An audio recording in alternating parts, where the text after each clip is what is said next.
Work-life balance is a phrase that gets bandied about a lot, but what does it really mean? And how far would you be willing to go to achieve that balance? Joining us today is an Irish woman who's put her money where her mouth is, taking a pay cut that allowed her to work a 4-day week.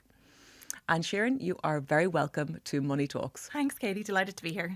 So, Anne, on your TikTok bio, you says your goal is to influence people to want less, to consume less, and to be happy with what they already have.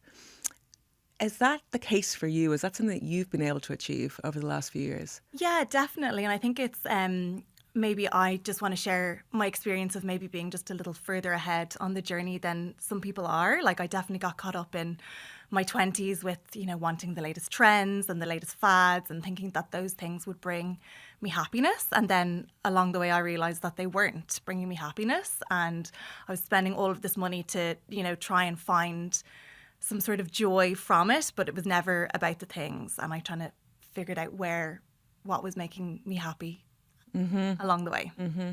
So what brings you joy these days? Really simple things. Fresh bed sheets. Yes. Sleeping well through the night, which doesn't always happen with 2 kids.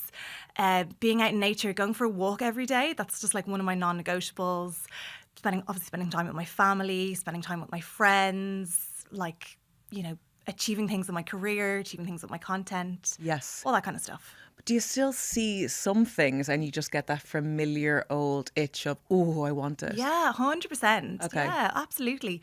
And I think one thing I do is I try not to consume the kind of media that will make me want them. So I'm not necessarily following influencers on social media who are sharing that kind of stuff or reading magazines. So it's not really sort of in my everyday.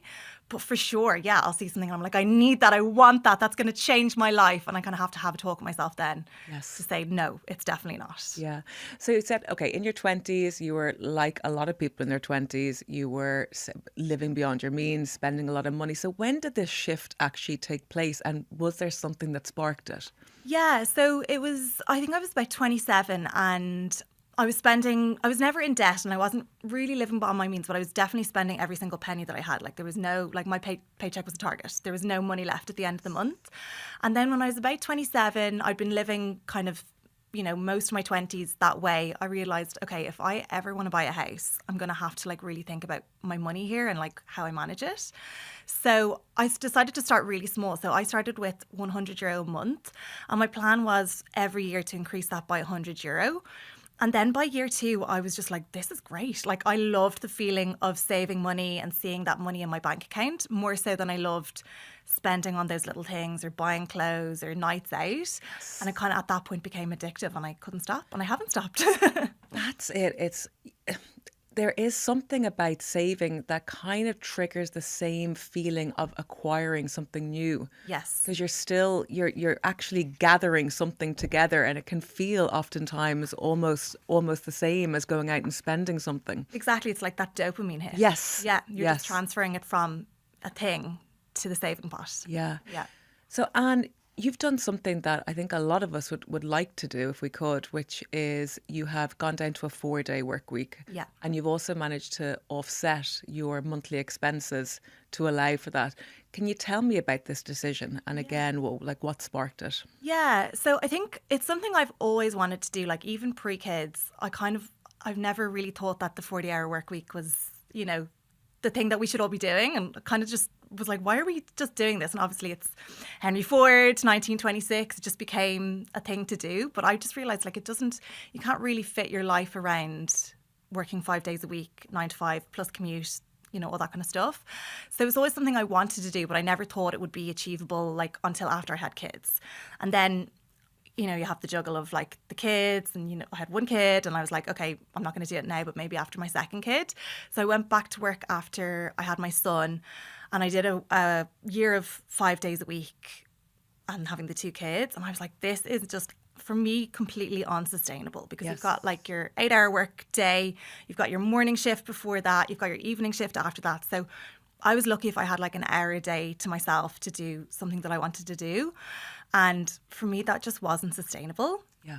I also found out last year, or actually this year, that I have ADHD. So it kind of makes sense that like I wasn't really coping in maybe the same way that other people were, because I didn't have any time to kind of recover. And, you know, it was just constantly on the go and I was starting to burn out.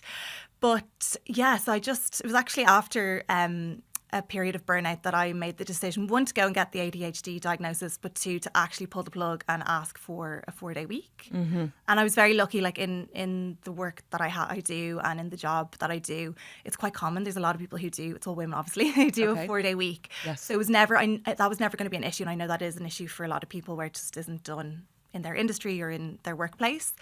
But obviously then I had to think about the financial implications of that, because it is a 20% pay cut at the end of the day. And, you know, we've got 2 small kids. We had a lot of expenses.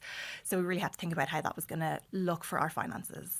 So can you take me through some of these conversations that you had in the lead up to it and how you thought you might be able to do it financially? Yeah. So what I did was like I kind of scenario planned. So I kind of thought about like, where are we spending our money and like what am I willing to give up to do this 4-day week? So like things like, you know, health insurance or pension contributions, like I wasn't willing to give up on them. Mm-hmm. But then I was thinking about like, okay, well, you know, I get my nails done every month. I was in an expensive gym at the time. We have a cleaner that comes to clean our house every fortnight. And like, was I willing to give up those things to work a day less a week? And I was like, yeah, I would give up every single one of those things. Like takeaway on a Friday night, I would very happily give that up to work less. Yes. So that was scenario 1. So I was like, yep, check. And then scenario 2, I was actually looking at a family holiday over, it was like the week after Christmas. So like, I think it's like one of the most expensive weeks to travel. And the cost of that holiday would be the same as me taking that 20% pay cut. So I was like, oh my God, I would so rather work a day less a week than have like 7 nights in a hotel with my kids, which doesn't feel like a holiday anyway. So I think that was like, that really helped me make the decision, sort of like making it a bit more tangible and understanding what I was going to be giving up to do it.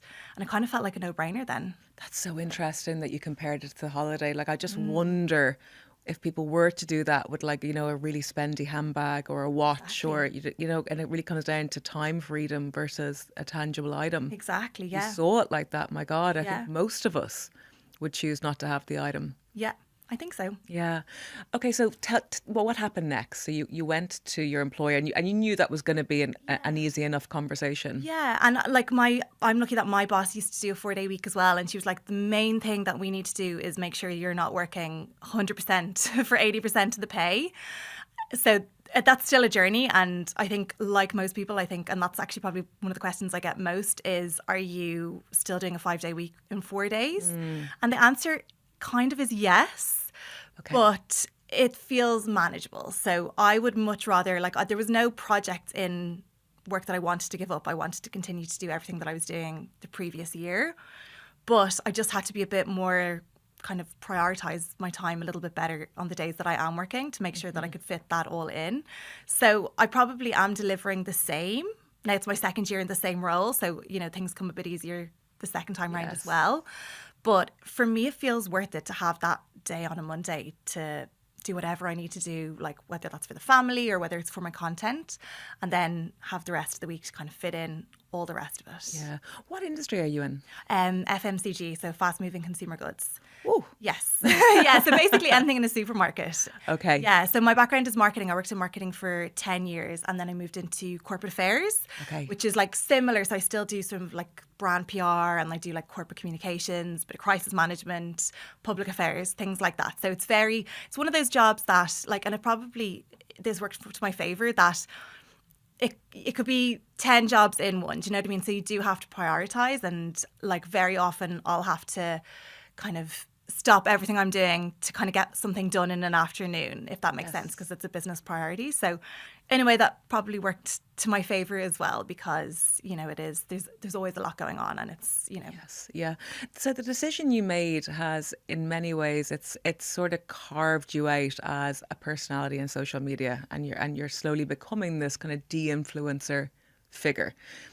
How is that now beginning to play in? How's the side hustle beginning to play? Is there any sort of, is that helping you bring some money back in? It is, yeah, definitely. And I think like social media is amazing, and the money on social media is amazing. Like you could get a week's salary for one post on social media, but the one thing that you don't have on social media is security or reliability. Like you could go months without a job, when then you do the job, you could wait 3 or 4 months to get paid for it. So I think it's really great to have a bit of both, where I have my like steady paycheck coming in every week, but then I can also kind of top that up a little bit with social media posts as well. So Yes. it's great. It's a great position to be in. Yeah. You're listening to Money Talks, sponsored by PTSB. PTSB brings the best of technology and people together for a better banking experience that's altogether more human. So getting back to the 4-day week aspect of things, so it's one less day a week in the office. Yes. So it's one less day of takeaway coffees and parking and all that. Did you factor that into it as well? Yeah, for sure, definitely. Yeah, and I'm in the position where I'm still paying for childcare because we didn't have an option of doing less time with childcare. But also, I suppose it's nice to have that time because I do spend it doing things that I maybe don't get round to at the weekend. But yeah, you're like commuting, parking, coffee, lunch, like the cost of getting to work, can be massive for some people. So that definitely takes away some of the costs as well. Yeah. And I was just saying to you off mic, I always find that when you get yourself very, very, very busy, for me anyway, I spend more. Yeah. And, whether it's like running across town and saying I haven't got time to the Lewis, it's going to be a taxi, or getting myself so wound up that I end up going into a health shop and spending £100 Yeah, exactly. on supplements because I think I'm approaching burnout. Yeah. Is that the same for you? 100%. And like I spend my Monday, I always try and, one, I'll do our food shop. So I'm getting everything in the supermarket, which is the cheapest place to get your food rather than running into like a convenience shop or getting a takeaway. I'll meal plan for the week ahead. So Monday to Thursday. So all of our meals are there. What I usually try and do is batch cook something on the Monday, so we'll have that on the Tuesday, and then we only have to think about 2 more dinners then for the rest of the week. Yes. And then I'll do kind of any of the errands that I didn't get round to the weekend. So yeah, I'm definitely, I think, buying a little bit of time back by doing that as well. Yeah. So you're very strategic about it. Yeah, I think I had to be. And I think it's really nice, especially, as I said, I've got ADHD. If I don't have a plan, very often the day can get away with me. So I really need to be like strategic of, what I need to do. Yes. And also to get the time back at the weekends as well. So like, we both work, when we were working 5 days a week, the only time we had to do things was at the weekend. So like if I wanted to get my hair cut, that's like a whole afternoon away from the kids. So that was part of the decision as well. It's like I want to spend every minute of the weekend with them. And they obviously have lots of activities and things as well that we have to do during the weekend. So I can just sort of like divert all of that to the Monday. So I'm not giving up that time with them, and we really like dedicate our weekends to being together as a family. Yeah. Can you tell me about your to-do lists? Because what are they like? Are they on paper, or are they is it a Google sheet? How long does it take you to do them? Like, can you just take me to your process there? Yeah, so I actually use Google Keep. I find that really good, and I love the kind of gamification of it, like ticking it off and getting it done. So yeah, I have to have a to-do list every single day, especially on a Monday. I think I'm better like during the working week with getting things done, but if I don't have a to-do list on a Monday, I would spend half the time faffing. I'd be on my phone. I just wouldn't be able to kind of get on with the day. Same. Yeah. I wrote a to-do list today to get me from the house to the Lewis. Yeah, perfect. No, for that Yeah. component. Oh no, I would do that as well, and like break it down and make it a little bit more manageable. Yeah, 100%. It's wild. Yeah. But it does help. I'm like you. Like if there's no to-do list, there's nothing getting done. Yeah. And it's like it's an ongoing it just keeps on getting updated throughout the day. Yeah, 100%. Yeah, and I like try to kind of not put too much pressure on myself as well. Like rather than having 20 things I need to do in a day, I'm like, just get these 3 things done. Like these are the most important things. Yes. And then anything else is a bonus. I always start with the easiest thing because I think it's also an ADHD thing. If they say eat the frog. Eat the frog. You don't eat the frog. God no. No, I would Yeah. not eat the frog till like 6 p.m. and then I'd have all the rest of my work to do in the evenings. I eat the frog in the middle. So what I do is I task bundle. So basically I would have like my 9 a.m. to 10 a.m. slot. This is so ridiculous. This is ridiculous. So I would, within 9 to 10, I would have 3 tasks, and then I would have an easy one, a hard one, an easy one. So it's almost like a task Okay, sandwich. I love this. Oh my God, I love this. So you get that dopamine Yeah. within each hourly one. Okay. Oh my God. And then the middle one obviously is eating your frog. If anyone doesn't know what that means, it's like doing the hardest thing. But yeah, I'd eat the frog in the middle. Okay. Yeah. No, I'm like eat the frog in the afternoon. I'm like get the dopamine hit, get all the little bits off it, and then like beyond the roll then, and then go into the hard and meaty thing in the afternoon after lunch. Yeah. So what's your financial to-do list like then? Or your financial goals list? How is that done? Do you do it together as a couple? Yeah, definitely driven by me, because I just enjoy it, and it's kind of a bit of a hyper focus for me. But yeah, it's very much done together, and we do like a monthly audit as well of all of our bank accounts. I actually stopped kind of tracking everything that we spent this year, because I was like, we're actually okay. We don't need to, write down the pint of milk that we buy, on the way home from work on a Monday or whatever. But we do a money audit just to make sure that our money's going in the right direction. So we check all of our accounts, make sure that it's, unless there was a big purchase or whatever, that it's going in the right direction. We set goals usually kind of on a yearly basis of, this is what we want to buy this year. Like we maybe need to upgrade the car. Yes. We want to have this much in our savings fund. We want to like contribute a little bit more into our pensions. So yeah, we kind of do that on a yearly basis and then check in kind of almost monthly, maybe not every month, but regularly. Okay. And what are your goals? So I just increased my pension contributions, which I was delighted about. So I suppose when I was taking the pay cut to do the 4-day work week, I wasn't taking social media into account for that. Yes. So now that I know how much money I'm going to earn, or hopefully it'll be more than what I'm thinking from social media this year, I'm able to bring my pension back up to a little bit higher, because obviously I took the cut in that as well when I took the pay cut. Yes. So just increased my pension. We've pretty much just fully funded our emergency fund as well. So that's kind of 6 months of living expenses. My husband's a contractor, so we wanted to make that like nice and meaty just in case anything, God forbid, happens. Yes. We also do sort of like sinking funds. So we'll every year plan out like what holidays we want to take, whatever we want to do to the house, kind of things that are going to happen within a year, and we'll plan our spending towards that. So I always make sure that that's kind of topped up as well, so there's enough money, so that we're not taking it out of our kind of medium-term savings account, which is actually kind of our emergency fund. So kind of changes every year, but yeah, I'll kind of usually take 1 or 2 things to focus on. So this year it was the emergency fund and the pension, and we'll also have to upgrade our car this year as well. Okay. But you're not the type of people who want the bigger, flashier car or the bigger house, or it's not about that. No, and we're actually, I suppose we're kind of going back and forth on that conversation at the moment about the car, because we do need to upgrade our car. We also want to get an electric car as well. So we've been kind of back and forth of like what's too much, are we like trying to like, I don't know, rob Peter to pay Paul by not upgrading the car because the car is quite old. So should we just go for it and like spend that, money now, and then we'll save it in the end because we have an older car. Obviously, there's a lot of expenses. Yes. That occur with that. So yeah, we do very much like consider that. I suppose where we would spend money, I suppose haven't really right now because the kids are small, but like travel would be the place where we would spend our money. Yeah. Okay, so experiences rather 100%. Than things. Yeah, definitely, and that brings us joy. And anything else that's like a non-negotiable? You mentioned like good bed sheets, good bed linen. Yeah. Anything else like that for you is just a non-negotiable that you wouldn't really be able to give up? Oh, that's a good question. Good coffee. We always get good coffee beans. We just actually bought a coffee machine. We kind of put that off for a very long time, and it was like the best purchase we've ever made. I still do also like to get coffee out because I do like to support our local coffee shops as well. But like that might be, 2 days a week rather than 7 days a week. Yeah. Good bed sheets. I suppose like there's kind of areas where you like, buy well and buy once. I'm such a believer in that. Yeah. I really am. Yeah, and I like that's especially in the house, like they're the pieces that I absolutely love, are the pieces that we've like invested a little bit more into, and I know we'll have them forever because they bring me joy every time I look at them.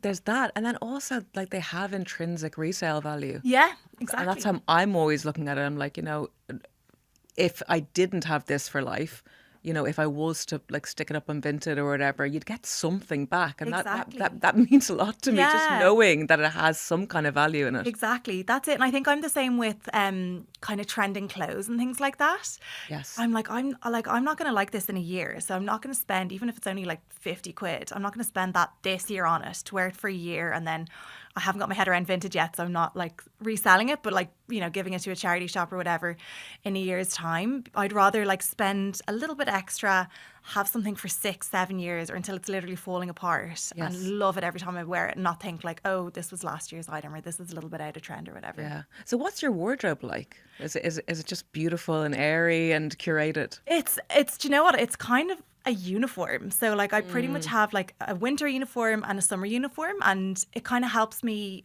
like buy well and buy things that I know I'm going to wear and not try and, you know, go out there a little bit and, you know, experiment with things that I might wear once and never again. Yes. So it's like, you know, kind of trousers like this, airy, comfortable for the summer, and then kind of t-shirts. Winter, it's usually like a pair of jeans, a long sleeve top and some sort of vest over it. Yes. And that's what works for me. So I just continue to buy those items. Yeah, this is where I'm trying to get to. Just trying to get to like wardrobe zero. Yeah. Slowly but surely. Yeah. And it makes it so much easier in the morning when you're making the decision as well. You're just like, yeah, one of these, do you know? Yes. Yeah. There's nothing else in it. Yeah. So tell me about this financial journey that you're on. Like, what have been the big takeaways for you over the last 5 years? Things that you're doing now that you say weren't doing 5 years ago. I think probably really understanding my pension and understanding what that's going to mean for me down the line. Like, I think I was in a very sort of happy coincidence that the job that I joined 9 years ago had a really good pension. I didn't even really know how much money was in it until 5 years ago, until I was like, okay, I need to actually think about this. I suppose there's like a journey, you know, that most of us go on. So, you know, people usually would start saving for a house and then they'll, you know, get the house over the line, and then they might start thinking about like, okay, well, I need like life insurance or health insurance or a pension or whatever else. I suppose I'm at that point now where we've got the house and, you know, there's no massive expenses coming up with that. So now I'm thinking about like, I'm going to be 50 in like 13 years. It's not even that far away. And like, if I'm not in this current job, I can access my pension when I'm 50. I don't have to wait until I'm like 67. So for me, I'm like, okay, I might as well just put as much into that as I can. Mm-hmm. And then you're aiming to get the most tax-free lump sum possible. Exactly. That's it. Yeah. And that can hopefully pay off our mortgage, or, you know, we could go on an amazing trip, bring the kids. They'll be kind of starting college at that point. So that's what I'm working towards at the moment. Mm-hmm. I definitely am looking out for the new savings scheme that's going to come in, hopefully this year or next year. Because I think it would be good to divert a little bit of our money into that so that we have that sooner. So that could be our next car upgrade or whatever else.